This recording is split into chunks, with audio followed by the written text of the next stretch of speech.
I've been asked to go over some questions with you, so let's have a look at these ones. Okay, suppose that 5% of the first batch of engines of a new product line have flaws. An inspector randomly selects 6 engines. Okay, so this is binomial distribution, and with this, we are going to assume that success is that we find a flawed batch of engines, which sounds kind of weird, but we're looking at like that is our target here, is we're trying to figure out how many flawed things there are, which means that if we find one, then that's a success. So it's a 5% success rate. So our P is 0.05, which means that our Q for being unsuccessful is 0.95. Now, if we take a look at our probability distribution, this says that we're selecting 6 engines. So the number of flawed engines could be anywhere from 0 to 6. So if we're going to find 0 engines, that means that of the 6, 0 of them are flawed. And the probability of 0 of them being flawed is 0.05 to the 0, because there's no flawed engines if 0 of them are flawed. And that means that there are 6 unflawed engines. So we have to put an exponent of 6 on there.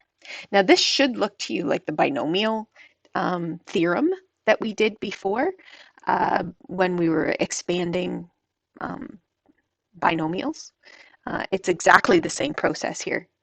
So 6 choose 1, and then I have 1 flawed engine. So that's to the exponent 1, which means that I have 5 that are not flawed.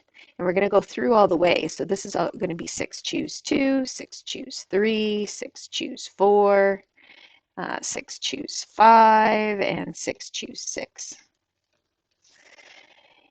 And this exponent here on the success is always going to match how many we've chosen. So 0.5 to the 2, 0.05 to the 3, 0.05 to the 4, and 0.05 to the 5, and 0.05 to the 6.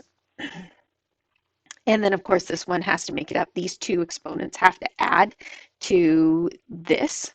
So we know they have to add to 6. So this is going to be 0.95 to the 4. And, of course, it's going to go down 0.95 to the 3, 0.95 to the 2, 0.95, 1, and then 0.95, 0.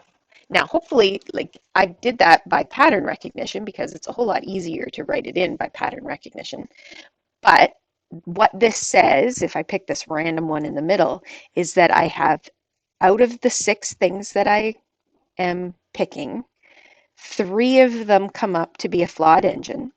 The probability that they're flawed is 0.05, and since there's 3 of them, I have to put an exponent of 3 on it. And the probability that they're not flawed is 0.95, and since there are 3 that are flawed, that means there are 3 that are not flawed, because these two things have to add to 6.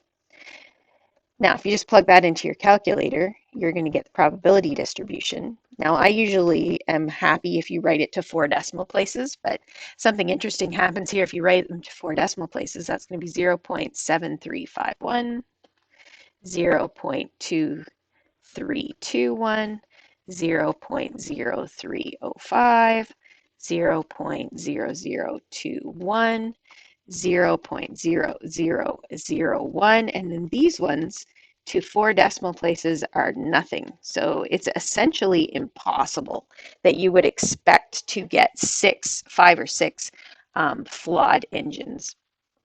In fact, I would say that this 4 is getting virtually impossible as well. 0.0001 is very darn close to 0. Okay, so there's your probability distribution. For part B, it says, what is the expected number of flawed engines in the sample? Well, for a binomial distribution, we just do NP. And I'm hoping that that makes sense, that you don't really have to think about it too much. If 5% of the batch is expected to be flawed, then to figure out what 5% is, we do 5% times how many things are in the batch. So this turns out to be 0.3. So we're not really expected to find 1 at all, which is why this probability here is so high. This is a 73.5% probability, and then we might find 1 at 23.2% probability.